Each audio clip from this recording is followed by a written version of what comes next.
ನಮಸ್ಕಾರ ವೀಕ್ಷಕರೇ, ಪಿಟಿವಿ ನ್ಯೂಸ್ ಕನ್ನಡಕ್ಕೆ ಸ್ವಾಗತ. ಕೆಆರ್ಪುರ ಸರ್ಕಾರಿ ಆಸ್ಪತ್ರೆ ಆವರಣದಲ್ಲಿ ಅನಧಿಕೃತ ಪಾರ್ಕಿಂಗ್ ಸಮಸ್ಯೆಯಿಂದ ರೋಗಿಗಳು ಹಾಗೂ ಸಾರ್ವಜನಿಕರಿಗೆ ತೊಂದರೆಯಾಗುತ್ತಿದ್ದು, ಆಸ್ಪತ್ರೆಗೆ ಬರುವ ತುರ್ತು ವಾಹನಗಳ ಸಂಚಾರಕ್ಕೂ ಇದರಿಂದ ಅಡಚಣೆ ಉಂಟಾಗಿದ್ದು, ಸ್ಥಳೀಯ ಸಂಚಾರ ಪೊಲೀಸರು ಕ್ರಮ ಕೈಗೊಳ್ಳಬೇಕಾಗಿದೆ. ಎಸ್ ಕೆಆರ್ಪುರದ ಹೃದಯ ಭಾಗದಲ್ಲಿರುವ ಸಾರ್ವಜನಿಕ ಆಸ್ಪತ್ರೆಯ ಆವರಣದಲ್ಲಿ ವಾಹನ ನಿಲುಗಡೆ ಟೆಂಡರ್ ಅವಧಿ 31/3/2023ಕ್ಕೆ ಅಂತ್ಯಗೊಂಡಿರುತ್ತದೆ.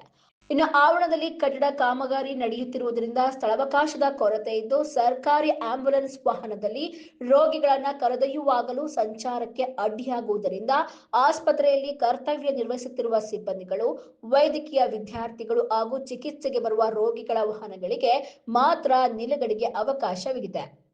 ಆದರೆ ಸಾಮಾನ್ಯ ಸಾರ್ವಜನಿಕ ವಾಹನಗಳು ಆಸ್ಪತ್ರೆಯ ಒಳ ಬರುವುದನ್ನು ನಿಷೇಧಿಸಿದೆ. ಅನಧಿಕೃತ ವಾಹನ ನಿಲುಗಡೆ ಕಂಡುಬಂದಲ್ಲಿ ತಕ್ಷಣ ಕಾನೂನು ರೀತಿ ಕ್ರಮ ಜರುಗಿಸಲಾಗುವುದು ಎಂಬ ನಾಮಫಲಕ ಮಾತ್ರ ಗೋಚರಿಸುತ್ತಿದೆ. ಆದರೆ ಪ್ರತಿದಿನವೂ ಇಲ್ಲಿ ಸಾರ್ವಜನಿಕ ವಾಹನಗಳು ನಿಲುಗಡೆಯಾಗುತ್ತಲೇ ಇವೆ.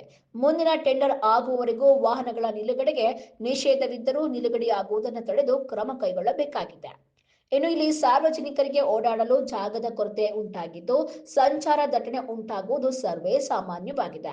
ಆಸ್ಪತ್ರೆ ಆವರಣದಲ್ಲಿ ಅನಧಿಕೃತವಾಗಿ ನಿಲ್ಲಿಸುವ ವಾಹನಗಳ ವಿರುದ್ಧ ದಂಡನಾ ಕ್ರಮ ಕೈಗೊಳ್ಳಬೇಕಾಗಿದೆ. ಸಂಚಾರ ಪೊಲೀಸರಿಂದ ಪರಿಶೀಲನೆ ಹಾಗೂ ವಾಹನಗಳ ತೆರವು ಕಾರ್ಯ ಮಾಡಬೇಕಾಗಿದೆ. ಕ್ಯಾಮರಾ ಪರ್ಸನ್ ನಿಶಾಂತ್ ಜೊತೆ ರವಿ ಎನ್, ಪಿಟಿವಿ ನ್ಯೂಸ್ ಕನ್ನಡ, ಬೆಂಗಳೂರು.